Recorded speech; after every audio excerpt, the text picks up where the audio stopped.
Hello दोस्तों। तो आज हम बात करेंगे कि आपके लिए कौन सा कैडर यूपीएससी सीएमएस का बेस्ट रहेगा। हम इसमें डिस्कस करेंगे कि हर पॉइंट से कि मतलब सैलरी के बेसिस पे, प्रमोशन के बेसिस पे, वर्कलोड के बेसिस पे, एंड अगर आपको पीजी प्रिपरेशन करनी है तो उसका क्या स्कोप रहेगा, and every hidden perks of each cadre. तो स्टार्ट करते हैं। देखो, मैं पहले भी बता चुका हूँ कि यूपीएससी सीएमएस में mainly 4 cadres are there: railway, CGHS and MCD and NDMC.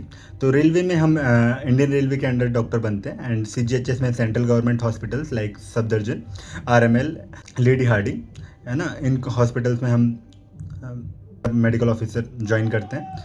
MCD cadre municipal corporation of Delhi के जो हॉस्पिटल्स हैं, जैसे कि स्वामी दयानंद, हिंदू राव, कस्तूरबा हॉस्पिटल, माता गुजरी हॉस्पिटल, हम इनमें काम करते हैं। और वेरियस पॉलीक्लिनिक है ना, तो उनमें हम ज्वाइन करते हैं। एंड एनडीएमसी कैडर, इसमें न्यू दिल्ली म्यूनसिपल कॉरपोरेशन का जो हॉस्पिटल है उसमें हम ज्वाइन करते हैं। तो हम देखो, बेसिक पे की बात करें तो हमारा 56100 बेसिक पे रहता है सभी कैडर्स में। और DA and allowances are different in each and every cadre. CGHS में बात करें तो बेसिक पे के साथ, जो कि लेवल 10 है, 56100, उसके साथ DA plus HRA plus non practice allowance, तो approx salary 1 lakh.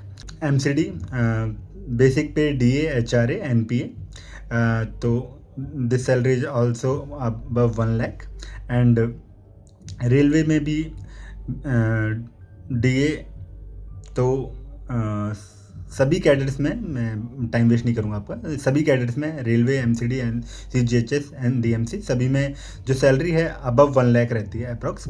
And promotion की बात करें तो प्रमोशन जो है, सभी कैडर्स सेंट्रल गवर्नमेंट की गाइडलाइंस को फॉलो करते हैं। तो जो प्रमोशन का रहता है कि सबसे पहले हम एज अ जीडीएमओ ज्वाइन करते हैं, जनरल ड्यूटी मेडिकल ऑफिसर। इनका अगर आप रेलवे कैडर में ज्वाइन करेंगे तो वहाँ पर एडीएमओ नाम होता है। बस कैडर में रैंक का नाम अलग अलग है, आपकी जो रेस्पेक्ट है, वैल्यू है, सैलरी है, वो सेम है।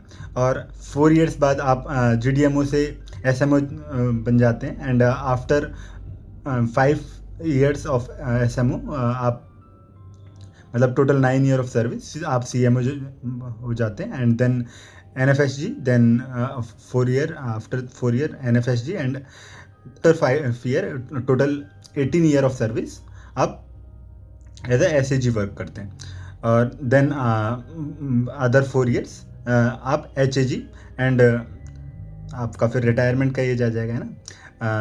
That's all. और एडमिनिस्ट्रेटिव जो पोस्ट हैं वो आपकी चेंज होती रहेंगी according to your work and your seniority. तो ये रही प्रमोशन की बात। अब ट्रांसफ़र की बात करते हैं। ट्रांसफ़र पॉलिसी के अकॉर्डिंग सीजीएचएस में देखो, मेट्रो सिटीज़ में आपकी पोस्टिंग रहती है।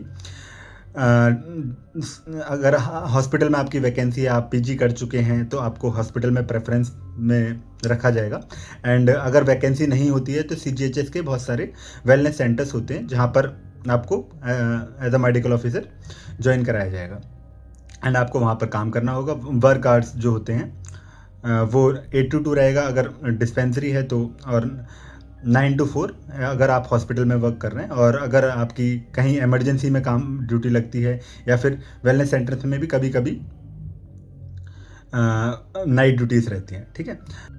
एमसीडी में बात करें तो आपकी जो पोस्टिंग है वो विद इन दिल्ली रहेगी।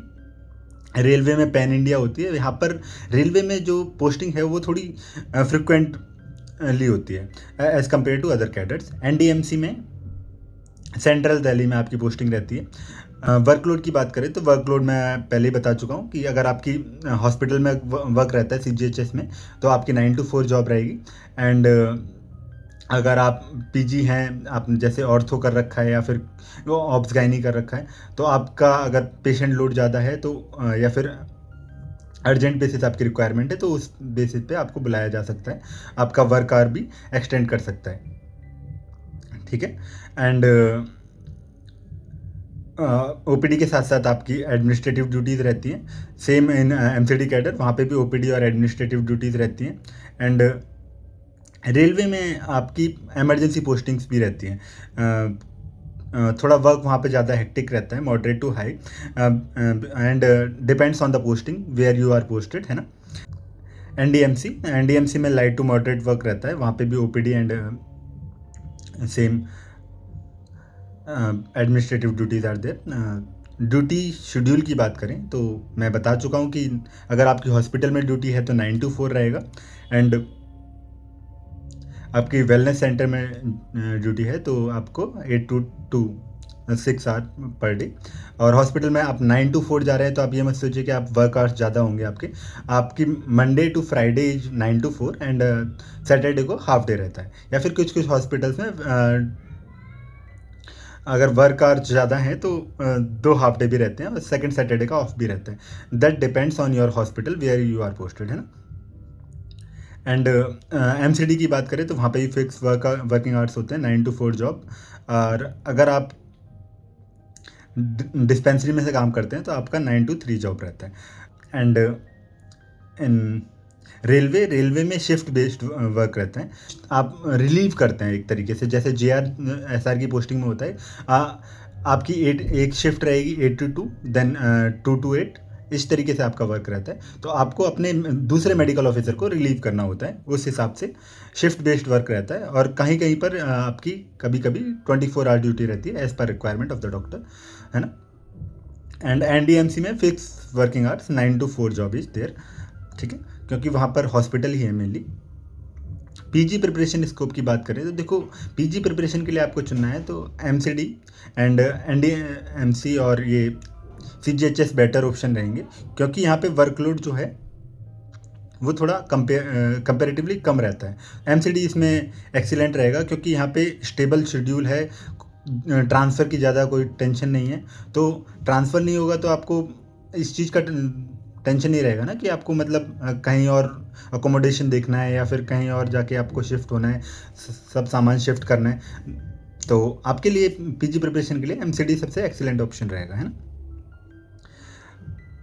और रेलवे की बात करें तो वहाँ पे वर्कलोड थोड़ा ज़्यादा रहता है, तो एज़ कंपेरेटिवली वहाँ पे पीजी प्रिपरेशन में थोड़ा आपको डिफ़िकल्टी आएगी। लेकिन पीजी में आपको तुरंत 1 साल बाद करना है तो देखो, सिर्फ और सिर्फ रेलवे कैडर ही अलाउ करता है, वो डीएनबी 1 ईयर बाद ही अलाउ करते हैं। बाकी जो हमारा एनडीएमसी, सीजीएचएस, एमसीडी ये 3 ईयर्स बाद अलाउ करते हैं एक्सटेंशन ऑफ लीव। तो आपके लिए अगर पीजी आपको तुरंत ही करनी है आपको, तो रेलवे सबसे बेस्ट रहेगा। लेकिन अगर आप ब्रेक लेना चाहते हैं, आप एंजॉय करना चाहते हैं बीच में थोड़ा, तो आप सीजीएचएस, एमसीडी और एनडीएमसी प्रेफर कर सकते हैं। वहाँ पे 3 ईयर्स बाद आप अप्लाई करें और आराम से, या फिर स्टडी लीव के लिए अप्लाई करें तो 5 साल बाद तो आप आराम से पीजी करने जा सकते हैं।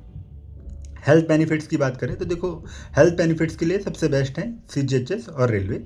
सीजीएचएस में वहाँ पर आपको सीजीएचएस कार्ड मिलता है जो कि आपकी फैमिली और आपके खुद के लिए होता है, जिसमें आपका कैशलेस ट्रीटमेंट होता है पैनल्ड हॉस्पिटल में। एंड आप कहीं भी जा सकते हैं और वहाँ पर अपना कैशलेस ट्रीटमेंट करा सकते हैं। एमसीडी में भी ये फैसिलिटीज़ है, लेकिन एमसीडी में जो ऑटोनोमस बॉडी है तो यहाँ पर जो रीइंबर्समेंट के हिसाब से आपको फैसिलिटीज़ दी जाती हैं, और सीजीएचएस के कंपैरेटिवली यहाँ पे थोड़ा कैशलेस वाला सिस्टम नहीं है।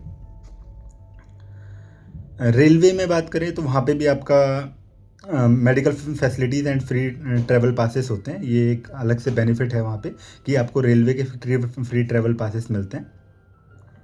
और एनडीएमसी में भी एनडीएमसी के मेडिकल बेनिफिट्स होते हैं।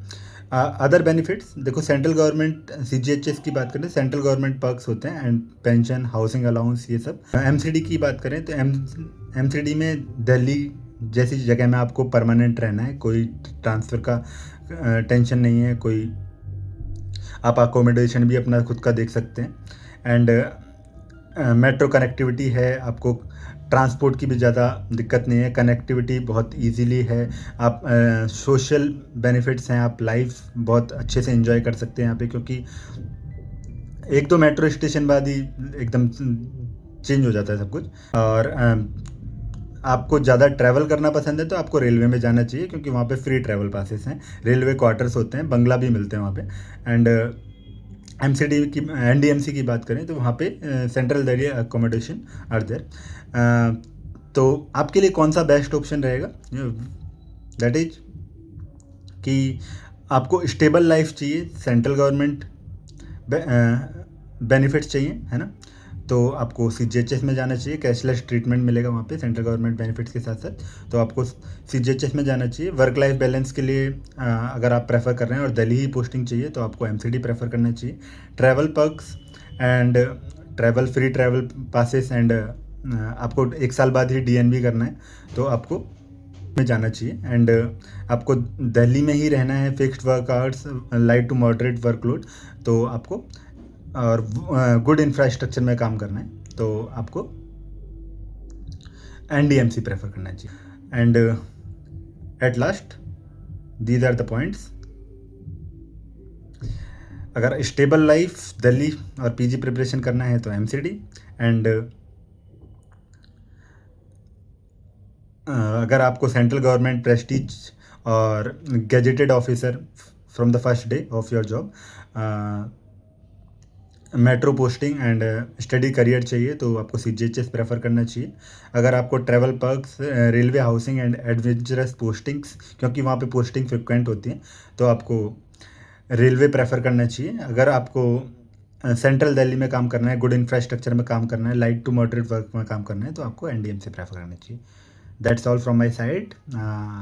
Please like, share, subscribe if you find this video knowledgeable. Thank you.